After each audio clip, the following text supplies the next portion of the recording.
Welcome back. This is my story about how I survived brain surgery.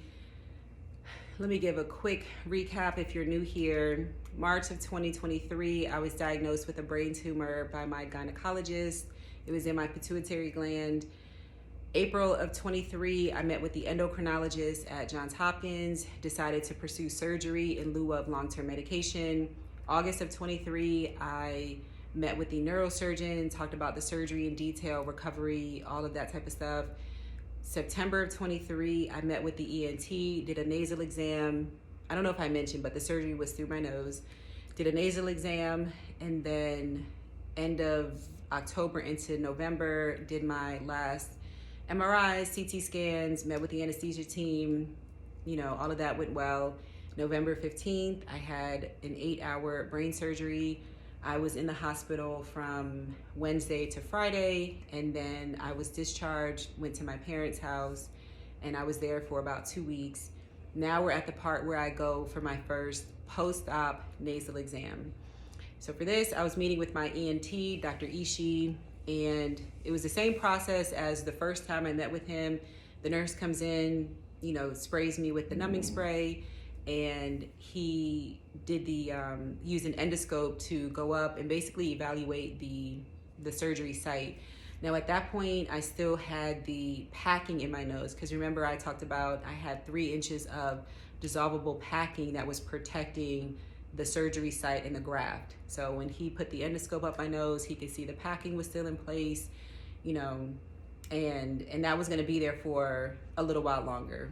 So at this point, it was December, I think the first week of December of 23.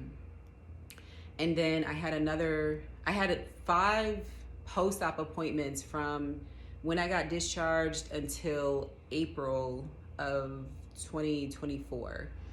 So my next post-op was in January of 24. And he said at that point, everything looked like it was healing well. I was doing, everything I was supposed to do. At that point, I needed to start the process of slowly getting the packing out of my nose.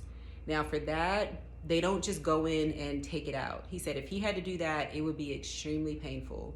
So what he has his patients do is get a nasal irrigation kit. If you're a parent, you've probably used it on your child before. It's like a squeeze bottle, you put it in your nose, and when you squeeze it, the water goes up one side and comes down the other. You can get them at Target, Amazon, it's not a prescription type of a thing. So he told me I needed to get that, and it comes with these saline little packets. You put that in. You can only use distilled water. Do not use tap water, spring water, only use distilled water for this process.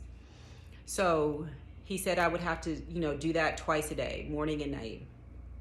I go get the kit, and for some reason, I was so nervous to do this. I remember the first time I poured the water in the bottle, put the saline packet in, shook it up, and I was in the bathroom. And again, they did majority of the work on my right side, but they did a little bit on the left. So I put the bottle in my right nostril, and when I squeezed, you can feel the water travel up, but because I had all of that packing in my nose, it basically hit the packing and came right back down. But it hurt.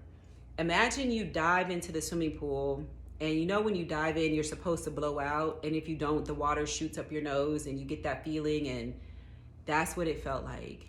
But it also felt like I could feel the packing moving a little bit in my face. Very strange feeling. It's a feeling that makes you kind of go like this, and you don't want to continue doing it, but you have no choice. So I just did it really slowly, because you have to do half of the bottle in one side and half the bottle in the other side. So it took some days for the water to be able to travel all the way through the packing and come out the other side. And he also warned me, this is going to be a little bit gross, but clearly I don't mind talking about this. And if you clicked on this video, then I hope you don't mind talking about the details of surgery, because that's what all this is about. So he did warn me that the packing was going to start to come out, and he was describing what it was going to look like. So when I saw it, I wouldn't freak out. It's going to be a mix of actual packing, mucus, blood, and I think that was it. But what he did tell me was, if there are clumps that come out, which clumps do come out, he said, do not panic. It is not your brain coming out. And now when I think about it, I laugh. But in the moment, I'm glad he told me, because I would have been that person to where if a clump of stuff came out, I would have instantly thought my graft got dislodged and some of my brain then slipped through that hole in the bone, and now it's in my bathroom sink. That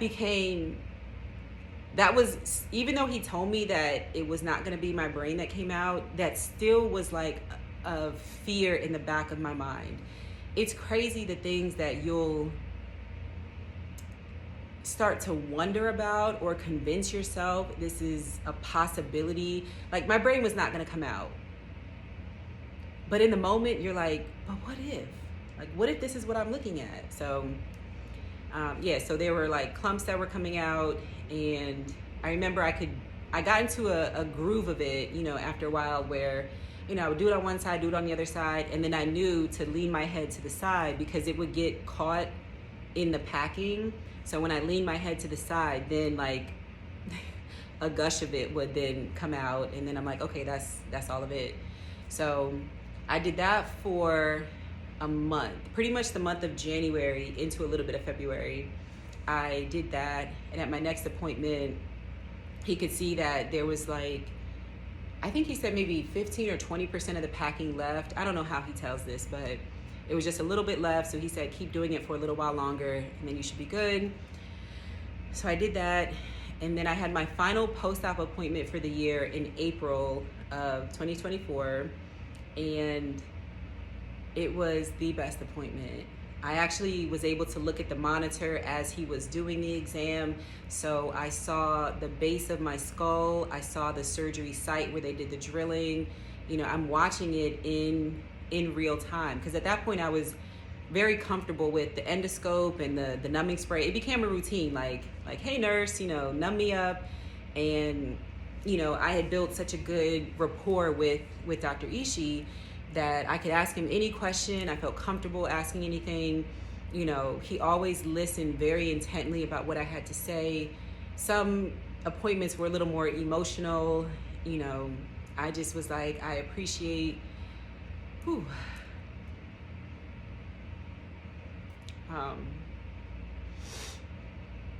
thought I was going to be able to get through this story without crying. Let's see if I can. I just kept telling him how grateful I was for him and Dr. Gallia taking such great care of me, and that I was okay. And also, I forgot to mention this. Okay, so we're gonna wrap this part up.